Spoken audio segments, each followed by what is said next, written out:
Right, at last, my door handle from Poland has arrived, and I am going to go about swapping. Well, what I've got to do first is I've got to remove this handle. We're going to swap on the chrome handle that's come off the old handle. Now, with these door handles, they are very poor in quality, to be honest. I mean, I don't know how good these Poland ones are, but basically that is what it's meant to look like over that side. That's where they all typically crack. This side generally doesn't go. It's always this side that goes. But basically, you have a very simple mechanism. If I just pull the handle, you've got the return spring that goes on that latch just here where my finger is. The rod goes through here, and basically you've got that action there. It just pulls the rod down. It's all good. Now, the whole handle itself, this is held in, and these have come off the old door handle, with these two little spline sort of I don't know what you call really, like plastic pins really, and they basically go one here. This is actually quite far out. That shouldn't be like that. Well, actually it holds there, but basically one there, and you've got the other one which is somewhere here. There you go. And it goes through the spring. So you take that one out, and then you can release the spring from there and from the arm itself. So if I push the arm down, that's where you get the movement. And then you can take the arm away from the handle. So the arm will literally just slip into the handle like that. And then the spring goes on the other side. It's very easy to put all this back together. But that is my first little job today. Right, basically what we've got to do is we've got to get these pins out of here, and the best way of getting this one out, I find, is by a little popper, like a little plastic trim tool, and basically just put this here and it should just come straight out, theoretically, he says. Now it is held in on the other side with these. It's got a clip, just getting the light, that folds down, so you may have to give it a push from this side and give it a pull to actually get it out. Ideally you want them secure, but there you go. You saw that crack, and it's literally just popped out. So we can just remove the rest of it. There we go, done. It's a bit reluctant, and that has popped out. Okay, and now that bit of the handle is now free. Now what we've got to do is we've got to get this pin out that goes through the spring and arm assembly. Okay, now again it goes through that side and then that side. So again, trim tool, come on. Now I would be very careful actually of the plastic around here, because it is, they do like to actually break. So I'm just going to ease it out with a screwdriver and see how that works. What I'm going to try and do is just, oh, that's gone. Now what I did there to get that out, because you don't want this plastic bracket snapping, because that's critical. So what I do with this one is put a bit of pressure at the back. So what I did is I just put a pick in there and just jabbed, and it's literally just come out. There you go. So now that's free, we can literally release the arm, the spring which sits in there, and it will fight back, and just remove the arm and the spring in one go. Now the spring sits in that little groove there, just there where my finger is, but literally now the handle will just come out. So you just unflip it, takes a bit of wiggling, there we go, out it comes, and that's it, done. That handle goes to the side, and this handle will go on, but we've got to spray it up first. But I thought I'd show you how to do that. Now fitting is the reversal, but now, shame to get rid of this black plastic. I've seen a lot of Rover 45s with these fitted, so no doubt they've sold a lot of these. What's it called? It's a blick. You never know, they may have even bought them from there. You never know. The door handles are made of cheese on a 45. I don't think these are necessarily any better than the originals, but the point is it's going to be looked after I've fitted them with tons of silicone. And now we're going to wet sand. Now, because this has been freshly, I think this is our, like, it's actually not primer, this is actually proper paint. I am actually going to use 2000 grit sandpaper. We're not wet sanding it, so I don't know why I said that. But we're literally going to wet sand all over and just scratch it up and make sure that the surface is keyed. Now, 2000 grit is quite fine, but the point is, it's quite a smooth surface, so there's no need to go back. I had to do a bit more on the old one because all the paint was uneven, but this is quite nice and even. So literally just go around and just make sure that it's all nicely keyed up. This will be nice and flat and ready for paint by the time I've finished. So just go all the way over. So now look at that, matte. And that is exactly what you want. Make sure you go in all the crevices because paint will not stick to that. You need to key it properly. So you need to make sure that is a nice, smooth, even surface. Take your time about this. And I'll join you in the painting room. And you join me in the basement cellar, which is my paint office. And as you can see, I have a nice LED light, which is just keeping things a little bit more visible for you guys. I am going to use, as I say, the MBB, the Starlight Silver. Now, the truth is about this paint, as you saw with the other door handle, it isn't a particularly great colour match, but it is better than basically what was on the car, and obviously this needs respraying, so we're just going to press on ahead. Give this a really good shake. Okay, now this has been cleaned with white spirit. It's been allowed to dry. It is ready. So just light coat. That is as simple as it gets. See that? Look at the surface.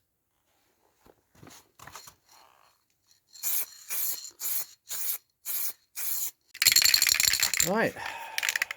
Now that's covered. Clear lacquer. So we've managed to cover that really nice and fully from all angles, including the sides. Make sure you've got a nice even coverage, and then clear lacquer. One thing to note, I don't need to use a plastic primer because it has already been primed. Now, it's whether you trust that primer. To be honest with you, I think most of it done in the factory is absolutely fine. And I've just sanded it down to a nice key using some, I used some 1200 as well as 2000. And just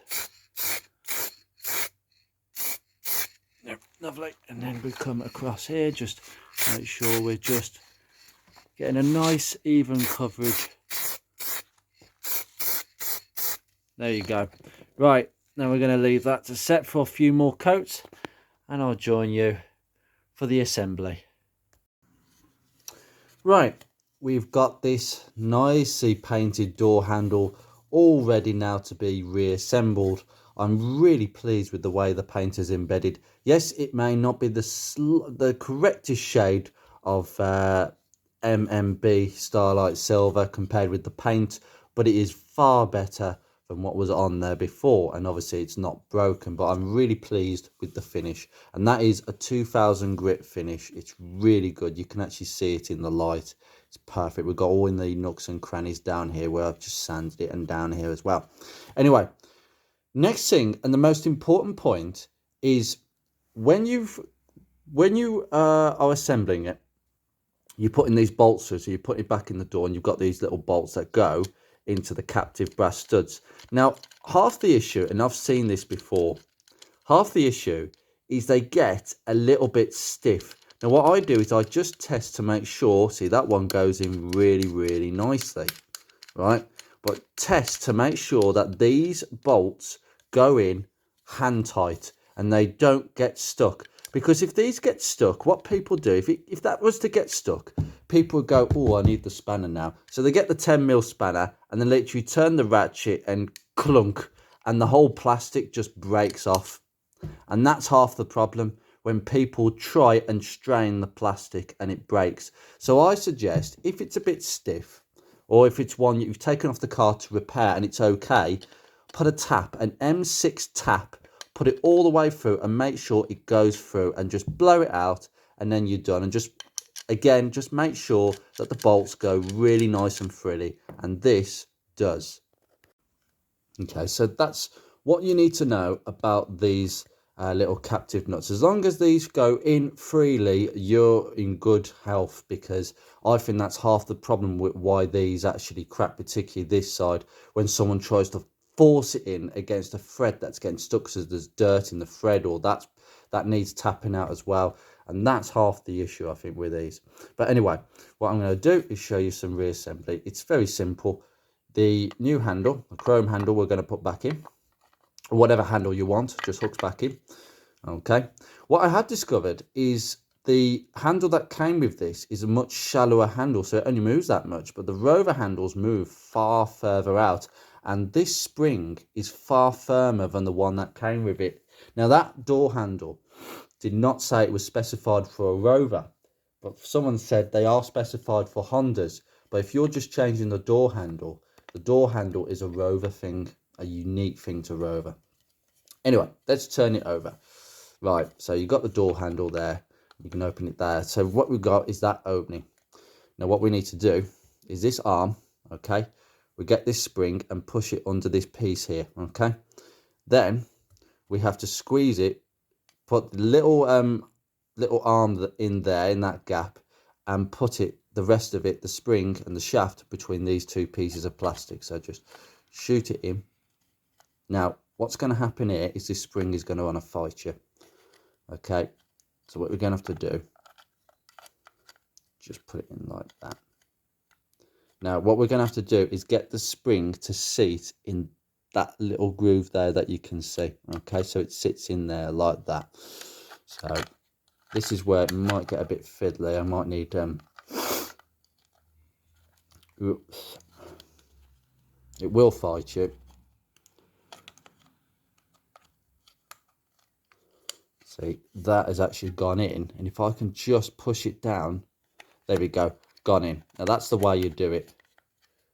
So you saw the way I did it. I tried two different ways there. I can't remember the way I did it last time. Basically, you put it in like that, make sure that the spring is seated in the groove, and then just hook it in like that. Now the next thing to do is get the peg through. So what we're going to do is push the peg all the way through. We're going to use the black peg and just make sure that it's just lined up nicely, because if it doesn't, it won't go through. So if I can just hold it with one hand, there we go, and it should, there we go, it's clipped through.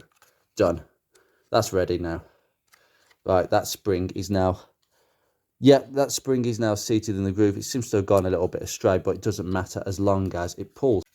So yeah, we've got that movement there, which is all important. And now we just go to this side and we put the pin through this hole here. We go from this side because this end sits against this little groove here. So we just pop it in, and it should just, there we go. It's clumped straight all the way in. So it just sits there against that bridge, and you've got that. Brilliant. That is one door handle ready to go back on the car. Lovely. Just put some silicone when you're assembling it so the ball joint pops on, but that is all done now, and now we can put it on the car. So don't show your burglar friends how to do this. You're going to have to push that, there we go. So what you're doing is you're pushing that down. Right, now I'm just going to take off that lock, because I'm going to need that out the way to get the handle fixed on. And just a little update on the wiper motor. Now the intermittent wiper function is the only thing so far that I've found that doesn't work, that I haven't yet repaired. The problem is I've discovered that it doesn't work on the wash wipe. So when you do the wash wipe function, it should wash and wipe, hence the name.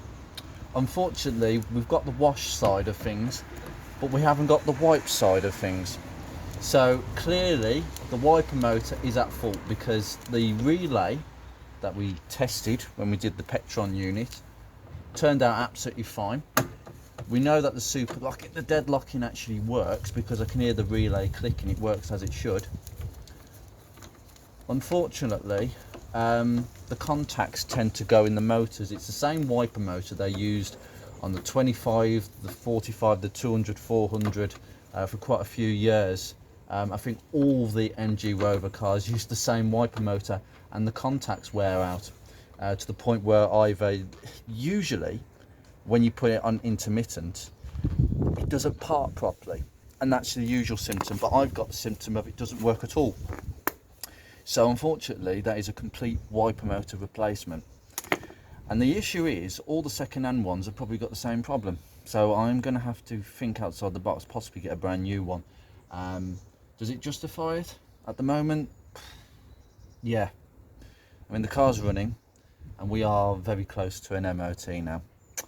But I need to give it a wash after this. But anyway, I'm going to take that out now. Okay, move that out. All we're doing is we're moving it down just a little bit. Okay. Okay, so this is the delicate bit.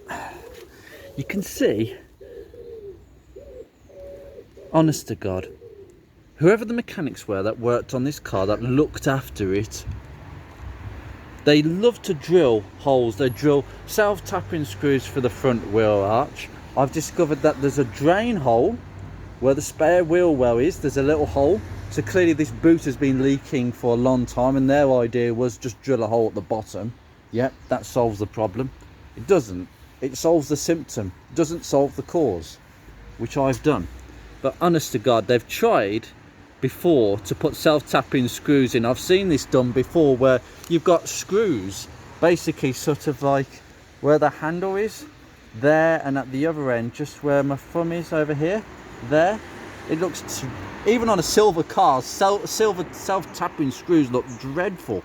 But anyway, I'm just gonna thread that back in. Well, the first thing to do is we've got to get that actually hooked into the ball joint. Okay, that doesn't take very much effort at all, but you can see it's just popped straight in. And now we can just put that in, and we can see the mismatched colour. The truth is, this car is going to be polished, and it's going to be polished really well. Now we can see the issue here is it doesn't sit very flush, and I think that's because they've bent the tab. So I'm going to have a look at that now. Right, what I've managed to do is bend that tab just a little bit back. I don't know why they pushed it forwards, because what's happening is that is pushing back, which could be a problem when we're trying to get the bolts back in. So what I'm going to have to do is be very careful. The first bolt is in, but the rear bolt, which goes through there, that's not in yet. But I'm just going to thread that in now and see how we go. Wish me luck. So we're just going to thread that straight in there. Forgive me if my head is in the way, but I've got to concentrate here.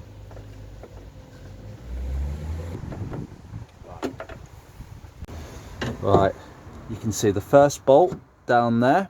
That's nice and flush. You can see now that the bracket has gone straight. I didn't want to over tighten it. That's as tight as it will go. And the other bolt, which is sort of around here, can't seem to find it. Oh yeah, it's down there right in the corner, and that is now flush against the actual plastic housing. But my God, so you know, you can see why you have to move the latch down to do this. Now what we're going to do is put the latch back on and pop these back into place. We are missing a couple of clips. Again, someone's been in here, broken there should be a pair of these over here to support this, but there isn't. I mean, that's good enough for now, but I might look to seeing that if I can get this door card off in the future. We're going to just put the latch back on now. But I mean, that's nice. I mean, to be fair, it is the wrong colour. I mean, it's a bad shade, I've got to be honest with you, but it is better than what was on there. There's a few chips around there, but that is now sitting nice and flush. It's a bit slack at the moment because the mechanism isn't in. I'll pop that back on. Just get this. The trick now is to get this lock. Come on, move. The little tab that comes through there, that little tab, And that is now lined up, so let me get the screws in.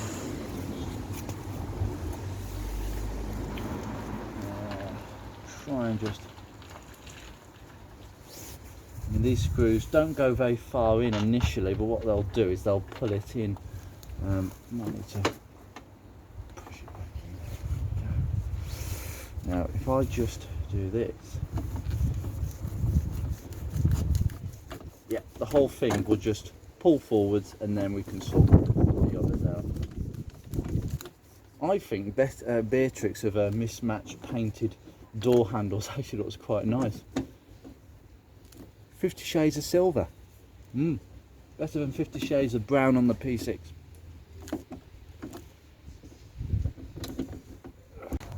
Right, the first thing to do is pop off the handle, so take that off the electrical connector. Okay, so make sure your rods are in place. The small one is for you, okay? The big one is obviously for the pull-up. That's locked, that's unlocked, okay? Now, there's nothing else that I need to attend to in here. So, door card. Now,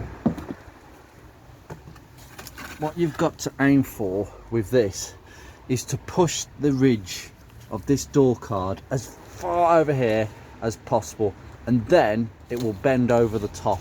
It's a really awkward job, but it does work.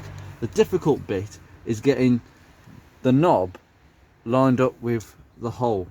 Stop laughing. Right, prepare to watch me struggle with this.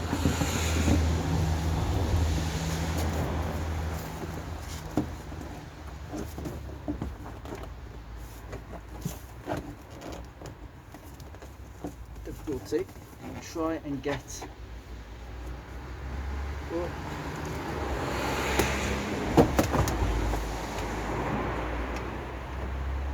right.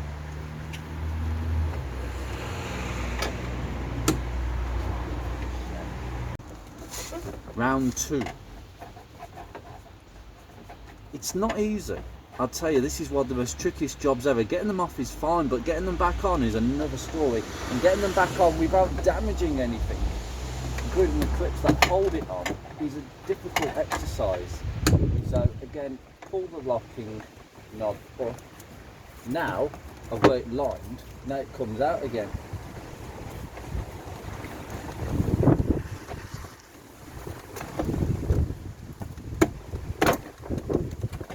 Very hard this, really hard.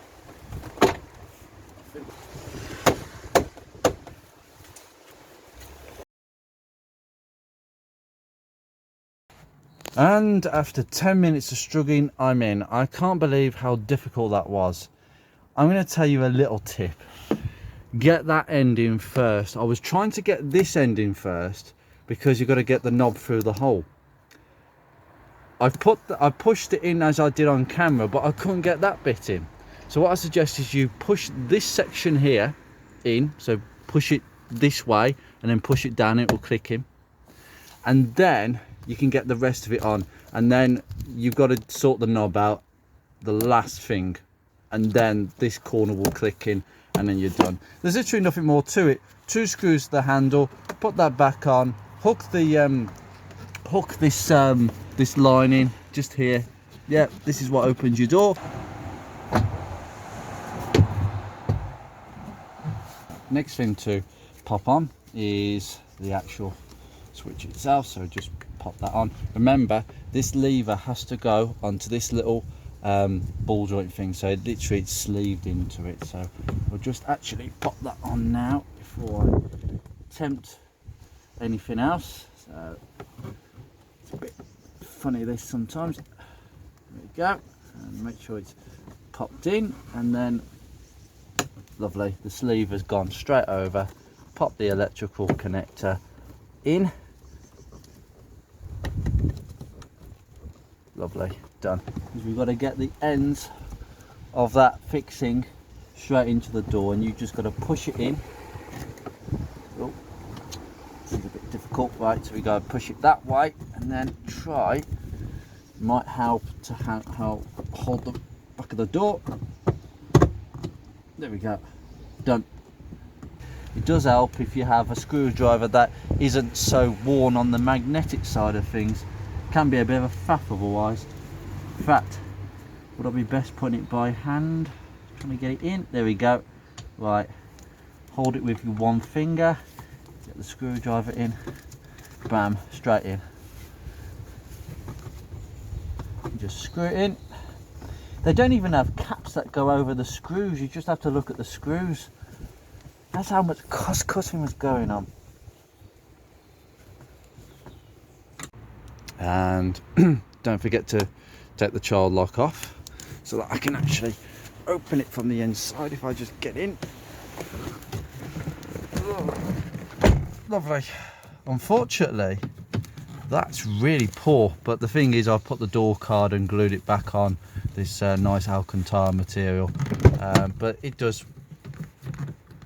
That is really not acceptable, but the problem is it is sitting there as it was, but for some reason it's just a bit funny.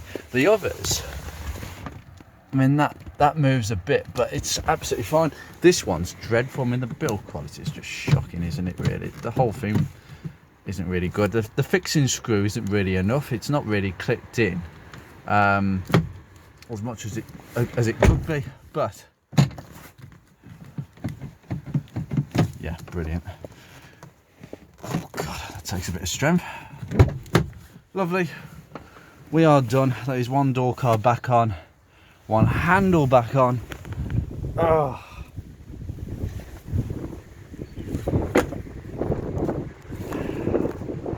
It's not a brilliant colour match if you look at that one. Bit of polishing might get that back up, but do you know what? It's fine. It's near enough, and we now have a door handle.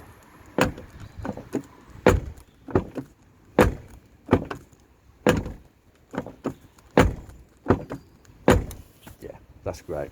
Lovely. I mean, look how tinny that sounds. I mean, they didn't even put sound deafening in the doors of these later ones. That's how tinny these can actually sound. I mean, that one.